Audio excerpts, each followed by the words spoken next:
Okay, obviously nothing recovered, not yet. Got some bits just here.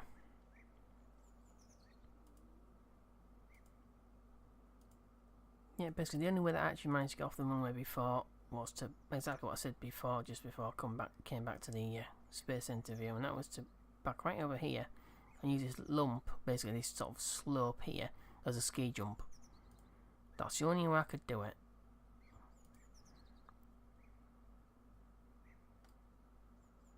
That was the only way I could actually get off the ground. The landing was impossible. Not great. Now what's happened?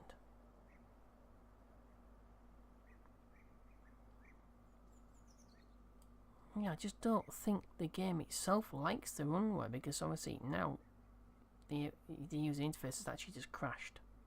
I've got no selections here. No. Well, there we go.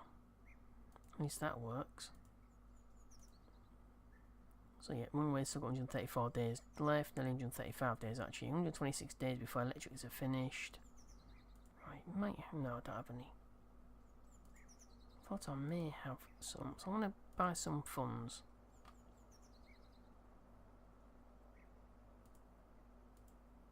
Buy some funds. I'm going to invest in some technicians. Another 30 points. It's like I'm running out of funds. 3.7, almost 3.8 million anyway, so.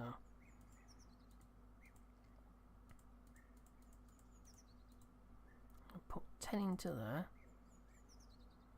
I'm going to put any more into the space hangar, because obviously I can't do aircraft yet, and it's pointless trying. I'm just wasting time. I'll put the rest of the point. Obviously, for some reason these have to be lagging behind.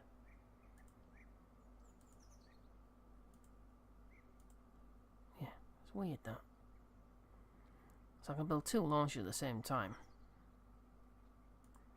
I can actually build a lot more than that, because I've got other and I've actually upgraded Baikonur as well. Alright, let's take a look at the tech tree. But I'll have to reboot before I can do that, so I have to restart the game. But let's go to the tech tree. You won't notice, so go to the tech tree. Alright, in Normandy. And I did have to restart. There's something wrong with the runway, not just what those bumps, unless it's the physics problems that are causing the problems. But every single time I come away from the runway, I'm getting this user interface crash as well. Actually not every time, but a lot of times, especially when I've crashed. Alright, so I'll go ahead and buy that. So now we have access to the Vostok descent module, which is a ballistic capsule, I believe it's called. The service module for the Vostok, nearly 2 tons. That's 2.2 tons. 1.924 tons. My god. That's only 0.9. Well, see, that doesn't have a service module with it. That's also 0.9. 2.2 tons. That's probably because it's shielded. That's the only thing about having a spherical command capsule, which allows you to come down any sort of attitude at all. The problem with that is that you need to heat shield the entire sphere, as opposed to the triangular sort of shape, something like the Mercury. Well, you need a re-entry module, but only needs a heat shield on the underside. So that's why this costs this. What is it? That's 2 tons. I don't know if that's actually full of. Oh, that's empty. It might be empty even. It might weigh more. And that's 2.268 tons.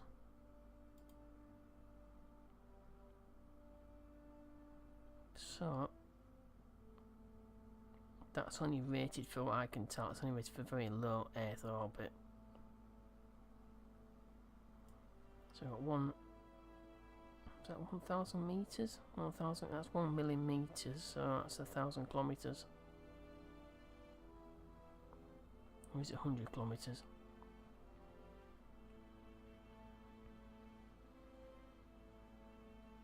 Electric charge, spare parts, usual stuff. And I've lost up parachute. So that is only a drug only. So that's drug only. Spare shoots 5. I've said this before, but for some reason Mill Shoot says you got 5 spare shoots, but I never seem to see if it fails. It never has the backup shoots activate. So we've got spare shoots 2. So which is this? It says it's drug only, but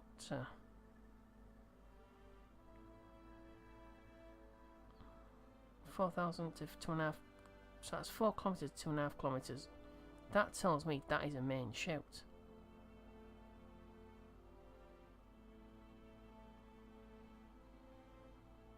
That looks to me as if it's the main shoot, and this is the drug. Spare shoots 5. But we'll have to check once we're right, anyway, that's fine. That's 50.3. I believe we're already doing electrics. That's what we're doing right now.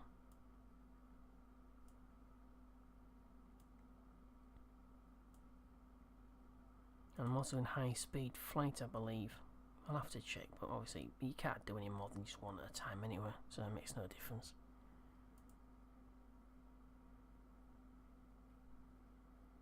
Right, so that is the command modules. At least the very first versions of them anyway. So, also I'm going to try and bring something back. I'll probably bring something back anyway. I need to be able to, because there's no point doing command modules. Manned flights. People don't like being left up there, do they? So you got to bring something back. It's got first crewed flight. I've got 1,095 days. I'm going to take that. Pass the camera line crewed. I'm going to take that as well. Bit of sound barrier. Or a rocket to attempt anything. I think we're going to achieve that somehow. Something I do need to do is upgrade the mission control center so I can have as many contracts as I like. So I can take all of them, do them as in whatever order I feel like doing them in. Ocean Vostok 1, also won't take that just yet. So I got 198 days. Just know I can do it in 98 days.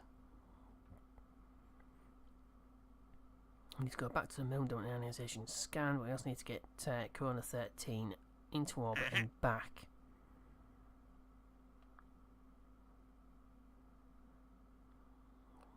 It's on the rocket. I'm not going to take any of those anymore.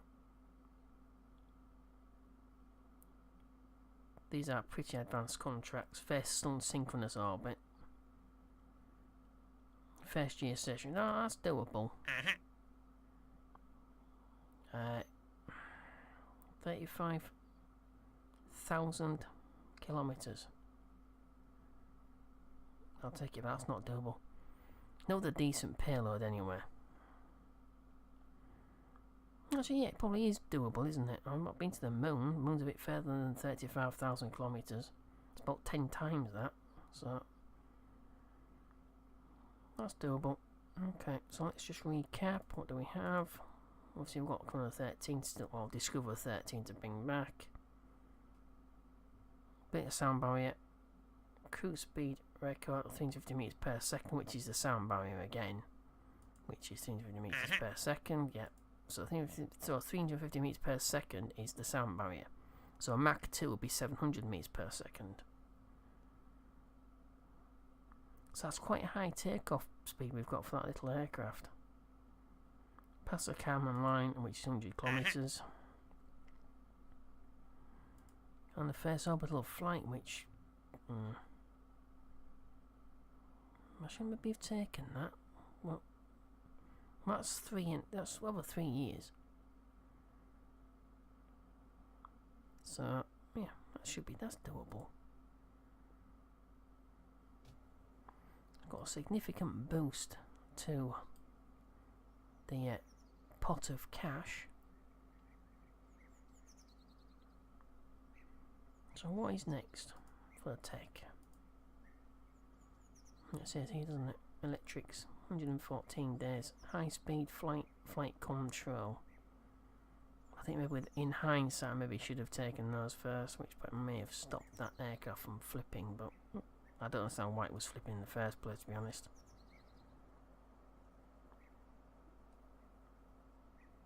But I've seen it happen before. Too much thrust, too much power, too high TWR. So, let's head into the V8B. Let's see what we can do with this manned flight.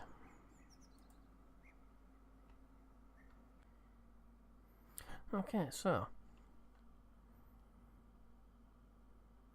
basically this is the first stage of the Thor 3. That's what I've called the Thor 3 anyway. With the 3 LR-79s on the bottom stage. It's just the first stage. Under the fairing is a Mark 1 command pod. I've augmented the command pod's own heat shield because I don't trust the fact that it's got one built in. And with deadly re-entry, you have to make absolutely certain. It's not too critical because it's an unmanned pod. But if I remove the fairing,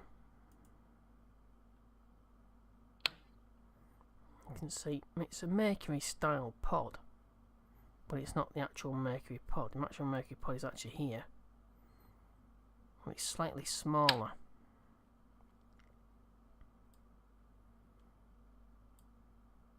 But it seems to have pretty much the same specs. 530 watts to 10 watts. 0.8 units per second on the heat shield. That's orbital. This is about 1.3, I believe, if I read that correctly. Yeah, that's 1.3 units at the same temperature. Flux 4.66. And the flux there is a lot lower, it's only 2.91. So that means it's not passing much heat through into the upper stage, and that is in above the heat shield. So it's less likely to sort of start melting less capable metals.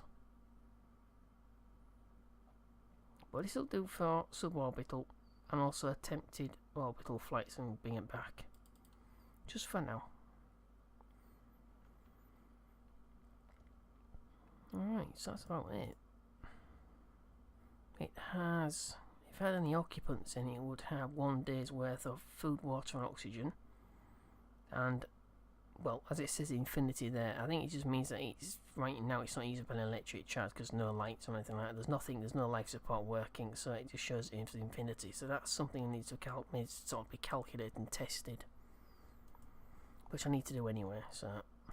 especially background processing. Like I said, if background processing is causing a problem, I'm just going to remove it. It's no big deal. Not now. Right, fairing there. Right, then the fairing base. Then decoupler for the RCS tank above the command pod. Then the heat shield itself. And underneath the decoupler just here are the actual chutes for the command pod. Hopefully they won't get tangled up. Okay, I'm calling it suborbital 1. So we've got 18 days now. That's a long time. 18 days.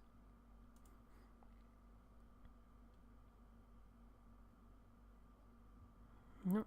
So I won't get anything that shifted, any of that sort of brought down at all. Obviously, classically, we would have 2 engines on this stage if it was the actual Mercury Redstone, and 2 I don't know if there's liquid or solid rocket boosters either side to augment the lift, but we've only got 1.55. We're already at 6,061 meters per second. That will easily go into suborbital. And 1.37 TWR at the pad. Now it's at sea level. So that is it. So we've got first stage, decouplers, fairing, base decoupler, the top decoupler which exposes the chutes, and then the heat shield decouple. So effectively it's got two heat shields. I wanted to make sure it wasn't going to sort of cause a problem with deadly re-entry. It shouldn't do, but you just never know. Alright, so I'm going to build that. There's no point trying to get any of these parts back. You just increase the weight. Although, like I said, it can reduce. It might not take much money off the next sort of time we build this, but it might take some time off. But it doesn't always, because this is a procedural tank again. So, alright, let's head back out. Let this build run out, and then see what happens at the launch pad.